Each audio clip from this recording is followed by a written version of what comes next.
안녕하세요. 뉴스반장입니다.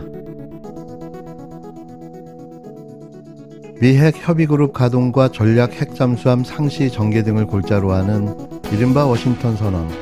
이번 한미 정상회담에서 윤석열 대통령과 바이든 미국 대통령이 채택한 선언인데, 이를 두고 미국 정부 고위 당국자가 핵 공유는 아니라고 설명해 파문이 일고 있습니다. 윤석열 대통령이 그토록 원했던 핵 공유마저 아니라고 미 고위 당국자가 부정한 건데요. 133조를 퍼주고 8조를 받아온 외교에서 우리나라를 지켜준다는 미국의 핵 공유마저 부정당하며 명실상부한 글로벌 호갱 외교라는 금자탑을 세웠습니다. 에드 케이건 백악관 국가안보회의 선임국장은 현지 시간 27일 한국 특파원단을 상대로 한 브리핑에서 한국 정부가 워싱턴 선언을 사실상 핵 공유라고 설명하는데 동의하느냐는 질문을 받았는데요. 이에 대해 케이건 국장은 매우 직설적으로 말하겠다며 이 선언은 사실상 핵 공유라고 보지 않는다고 답했습니다. 케이건 국장은 한국 정부와 입장이 다른 거냐는 질문에 그런 주장은 반박하고 싶다면서도 미국 입장에서 핵 공유라고 하면 중대한 의미를 내포한다고 거듭 주장했는데요.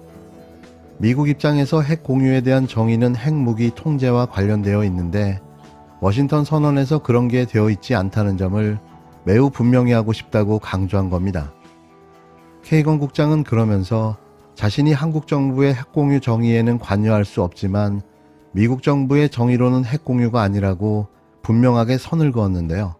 앞서 대통령실과 국힘당에서는 이번 워싱턴 선언을 두고 미국의 핵 대응 의사결정 과정에 한국의 관여도가 높아졌다며 사실상 핵공유라는 평가가 잇따라 나왔습니다. 우리 국민들이 사실상 미국과 핵을 공유하면서 지내는 것처럼 느끼시게 될 것으로 생각합니다. 사실상 전술 핵 재배치와 같은 효과를 거두게 된 것입니다. 다만 브리핑에 참석한 데니엘 크리튼 브링크 국무부 동아태 차관보는 이번 국빈 방문에서 나와야 할 메시지는 한미 양국이 어느 때보다 보조를 맞추고 단결했다는 것이라며 양국 간 입장차가 불거진 것에는 경계하는 모습도 보였는데요. 그러니까 좋게 해석해서 핵공유가 아니더라도 단합과 단결을 다진 게 좋은 성과라는 거죠. 그저 웃음밖에는 안 나오는데요. 거기까지 가서 혼자 분위기 잡고 생색내고 한국에는 말도 안 되는 포장으로 국민을 기만하고 속이며 아무것도 얻은 게 없는 속빈 강정 같은 한미 정상회담을 뻥튀기 하기에 바쁜 거죠. 그렇게 쳐돌아다닐 시간에 국민을 위해 단 한 가지라도 제대로 된 일을 찾아서 할 생각을 좀 했으면 합니다. 윤석열 정부가 보유할 수 있는 유일한 핵은 탄핵밖에 없을 듯합니다.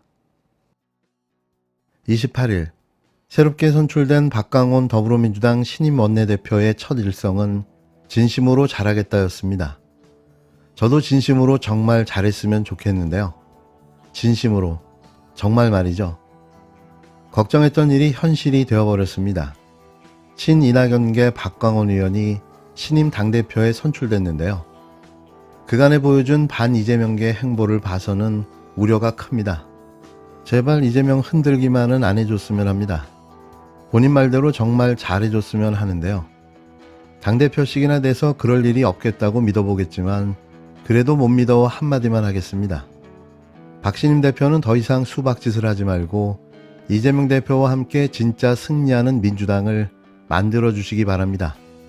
모두가 같은 생각이었나 봅니다. 원내대표 선거 결과가 전해지자 일부 커뮤니티에는 현역 민주당 의원들을 비판하는 글들이 쏟아졌는데요. 민주당 의원들 정신 못 차렸다는 내용의 글부터 결선 투표 안 간 채 과반 득표면 심각한 거 아니겠느냐는 글까지 가진 글들이 올라왔습니다. 저와 같은 우려와 걱정을 모두 다 같이 하고 있는 거죠. 그런데 말입니다. 박강원 의원이 원내대표가 됐다는 건 개파간 싸움도 국가의 미래 같은 건 내할 바가 아니라는 뜻일 수도 있습니다. 내공천권이 중요하다는 민주당 의원들의 굳은 의지가 아닐까 싶은데요. 11개월 앞으로 다가온 총선, 공천 전쟁이 벌어진 거죠. 감사합니다. 정말 잘하겠습니다. 진심으로 감사드립니다. 의원님 여러분, 존경하고 사랑합니다. 이번 원내대표 선거는 선거 과정에서부터 통합과 단합의 정신으로 이루어졌습니다. 함께 해주신 홍익표 의원님, 김두관 의원님, 박범계 의원님 진심으로 감사드립니다. 세 분 후보님의 뜻을 제대로 잘 받들어서 원내 운영하는데 적극적으로 반영하도록 하겠습니다. 모든 의원님들과 함께 이기는 통합의 길을 가겠습니다. 담대한 변화와 견고한 통합을 반드시 이뤄내도록 하겠습니다. 윤석열 정부의 정책에는 사람이 없습니다. 윤석열 대통령과 국민의힘에도 촉구합니다. 지금이라도 국정 운영의 기조를 사람 중심으로 전환할 것을 강력하게 촉구합니다. 그리고 분명하게 말합니다. 독선과 독단과 독주의 국정 운영을 폐기하시기 바랍니다. 50억 특검법과 김건희 특검법을 겸허하게 수용하기 바랍니다. 그래야 국민과 함께 가고 국민과 협치할 수 있습니다. 그래야 민주당과도 협치가 가능하고 대한민국의 위기를 헤쳐나갈 수 있습니다. 국민 여러분, 민주당은 사상 최초로 선거를 통해 정권교체에 성공했고 외환 위기를 극복한 정당입니다. 정치개혁을 이끌었고 남북정상회담으로 한반도 평화열차를 출발시켰고 벤처경제로 우리 경제를 일으켰습니다. 언제나 국민과 함께 많은 성취를 이룬 자랑스러운 정당입니다. 국민 여러분, 대한민국은 과거로 돌아갈 수 없습니다. 퇴행할 수 없습니다. 민주당이 거듭나겠습니다.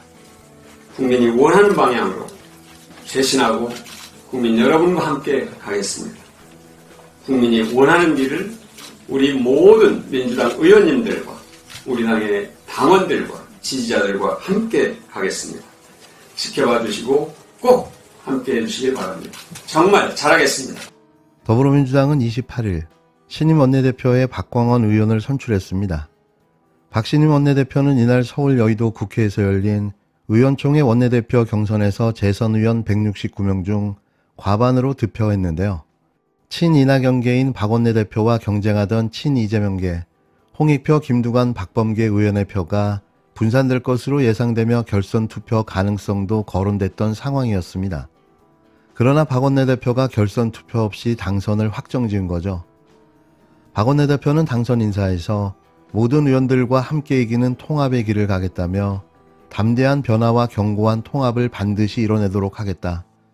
윤석열 정부 정책에는 사람이 없다며 지금이라도 국정운영 기조를 사람 중심으로 전환할 것을 강력하게 촉구한다. 독선, 독단, 독주의 국정운영을 폐기하시기를 바란다고 밝혔는데요. 당내 일각에선 비이재명계, 친이낙연계인 박 원내대표가 당선된 것은 비명계가 결집한 게 아니냐는 관측도 나오고 있습니다. 앞서 비명계 임원욱 의원은 후보 등록 직후에 출마를 포기해 비명 후보는 박광원 의원으로 단일화됐는데요. 그는 지난해 대선 패배 직후 치러진 원내대표 선거에 출마했으나 친명 박홍근 의원에게 밀려 쓴맛을 받고 재수 끝에 이번에 당선됐습니다. 고려대 사회학과를 졸업한 박 원내대표는 1984년 MBC에 입사한 뒤 앵커, 보도국장, 100분 토론 진행자를 두루 거친 언론인 출신인데요. 2012년 19대 총선에서 고향인 전남 해남 완도 진주 지역구에 출마해 정치에 입문했습니다. 이후 2014년 경기 수원정 국회의원 보궐선거에서 민주당 전신인 새정치민주연합의 전략 공천을 받고 출마해 당선됐고 이곳에서 내리 3선을 했는데요.